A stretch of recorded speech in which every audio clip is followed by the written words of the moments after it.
Friends, नमस्कार। मैं doctor पवन कुमार।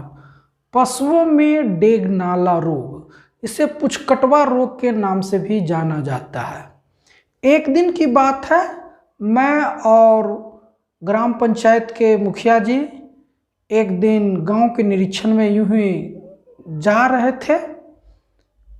पीछे से कुछ किसान बंधु आए और वो अचानक हम लोगों को रोक करके कहने लगे कि हमारे गांव में एक बहुत ही भयावह बीमारी फैली हुई है।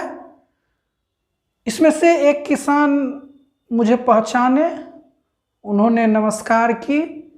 नमस्कार करने के बाद उन्होंने बताया कि डॉक्टर साहब, पिछले साल जो आप बीमारी ठीक किए थे, इसी महीना में वही बीमारी पुनः भैंस में आ गया है। अब तो मैं कुछ देर के लिए असमंजस में पड़ गया। आखिर पिछले साल की बात है, मैं तो बहुत सारा बीमारी देखते रहता हूँ। आखिर वह कौन सी बीमारी है जो कि इतनी पशुपालकों के बीच में बेचैनी का विषय बना हुआ है, ये समस्या का एक विषय बना हुआ है। फिर दूसरा पशुपालक बंधु बताए कि हमारी भैंस को चमड़ी के ऊपर में अचानक फटने जैसा एक चर्म रोग हो गया है। अब तो मैं गंभीर हो गया इसके प्रति कि आखिर वो हो क्या सकता है। फिर विशेष पूछताछ करने पर उन्होंने जानकारी दी कि यह वही बीमारी है जिसमें कि पशुओं का नेंगरी पूंछ कट करके गल करके स्वतः गिरने लगता है। अब हमें समझ में आया। मैंने उन्हें फौरन बताया कि सावधान हो जाइए, यह बीमारी डेगनाला कहलाता है। यह वही बीमारी है जिसे कि आप पुचकटवा रोग भी कहते हैं, जो कि आपके भैंस को गंभीर रूप से परेशान करता है और आपके भैंस इसके चपेट में आ जाती है।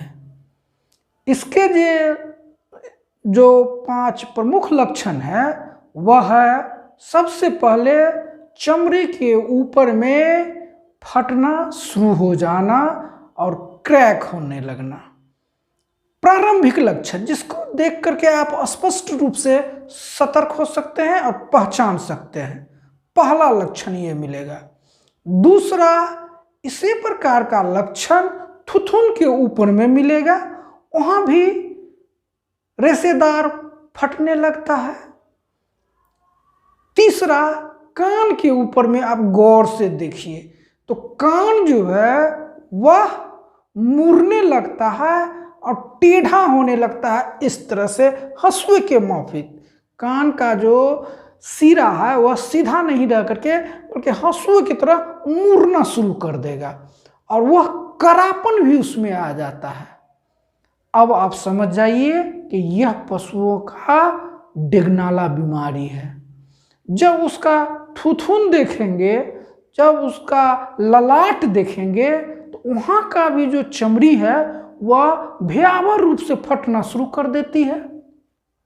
यही नहीं, आप आगे से देखते देखते पीछे की ओर जाइए और पूंछ को वहाँ का बाल काट करके देखिए। पूंछ का जो बाल का गुच्छा है उस गुच्छ को काटिए। आप धीरे धीरे देखिएगा कि वहाँ पर भी पूंछ के हड्डी में इन्फेक्शन आ गया है और वह धीरे धीरे घाव का रूप धारण कर लिया है। कहीं कहीं कड़ा है तो कहीं कहीं मुलायम हो रहा है। कड़ा इस तरह से हो जाएगा जैसे कि सूखी लकड़ी के तरह। आप अगर उसको दोनों हाथ से पकड़ टेढ़ा करेंगे तो हो सकता है वो टूट जाए। इस प्रकार का बीमारी भयावह रूप से आ जाती है भैंसों में। अब पूंछ को देखें, अब पूंछ को धीरे धीरे ऊपर देखिए। वहां भी देखेंगे आप, जब बीच में टटोलेंगे तो पाएंगे कि वहां का हड्डी है ही नहीं, गला हुआ है। अब देखिए ये बहुत ही खतरनाक बीमारी का संकेत दे दिया। यह डेगनाला बीमारी कहलाता है। गांव में इसे पुचकटवा रोग से भी नाम से पुकारा जाता है, क्योंकि जैसे ये बीमारी भैंसों को पकड़ती है, पूंछ स्वतः कट करके गिरने लगता है। एक प्रमुख लक्षण जो शुरुआती दौर में आप देख करके पहचान सकते हैं वह है पशुओं का लंगड़ापन।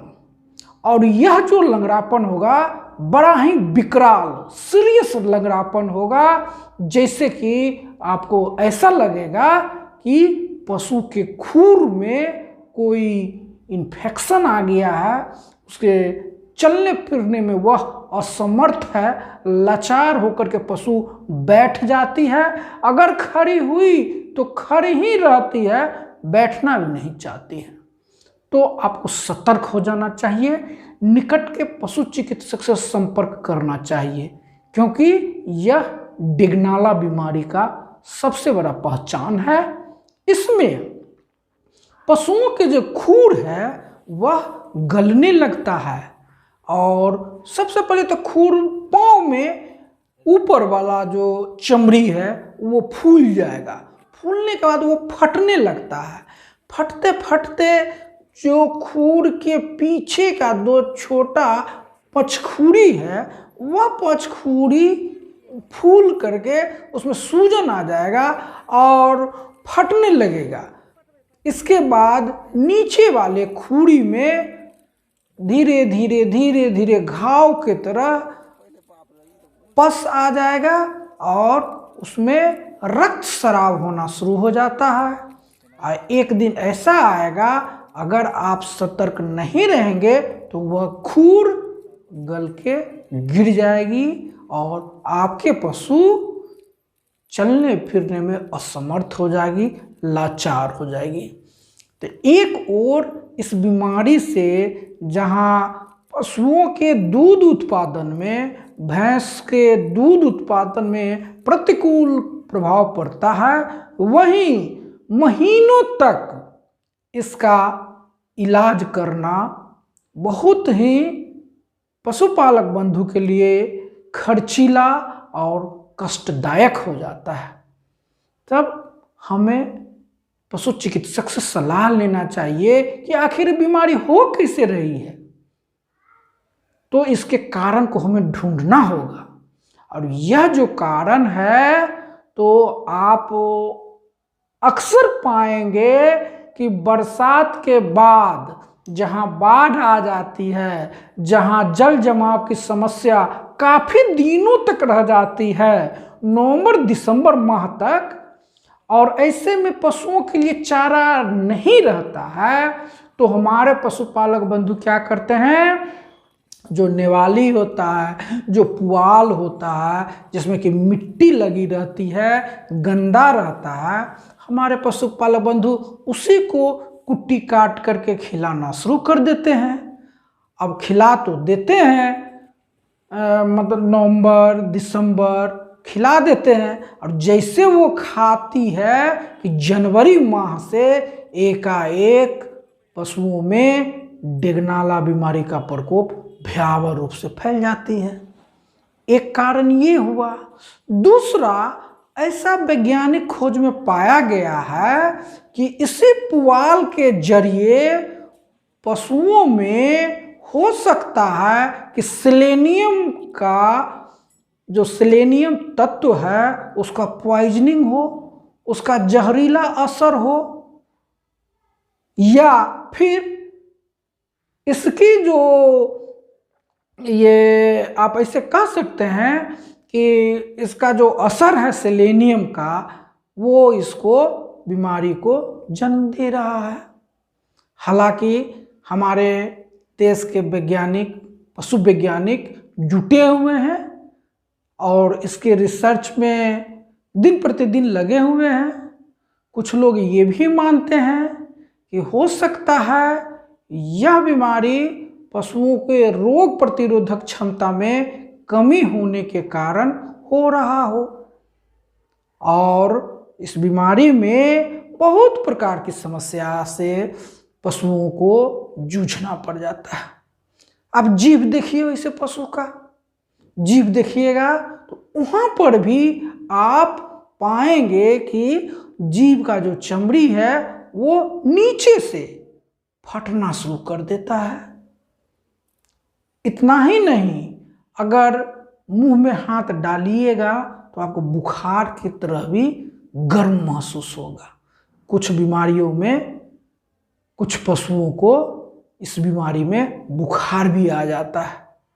अब सूजन है, बुखार है और घाव का रूप धारण कर लिया है, इम्यूनिटी कमजोर हो गया है, तो इन सारी दवाओं का उपयोग पशु चिकित्सक के देखरेख में आपको करना होगा और लंबे समय तक करना होगा, तब जाकर के आप इस बीमारी से निजात पा सकते हैं। लेकिन आप चाहे तो इस बीमारी से तुरंत सावधानी पूर्वक इसको बचा सकते हैं। इसके लिए आपको करना क्या होगा, अब जो भी खाद्य पदार्थ दे रहे हैं उसमें स्वच्छता का ध्यान रखें, आसपास में भी स्वच्छता का ध्यान रखिए, और जो पशुपालक को चारा दाना उपलब्ध करा रहे हैं उसमें मिट्टी का अंश अथवा बाढ़ का जो कादो है, मिट्टी है, गला हुआ जो चारा है,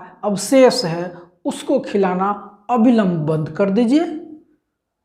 हो सके तो नीम का सेवन शुरू कर दीजिए। नीम का पत्ता सब जगह उपलब्ध है। इस प्रकार से आप नीम का पत्ता उसको खिलाइए। नीम का पत्ता का लेप बना करके अगर सूजन आ गया है तो उस पर लगाइए। अगर घाव हो गया है तो आप नीम के पत्ता से उसको धो सकते हैं, लेकिन ध्यान रखिए कभी भी गर्म खौलता हुआ पानी से घाव को नहीं धोना चाहिए।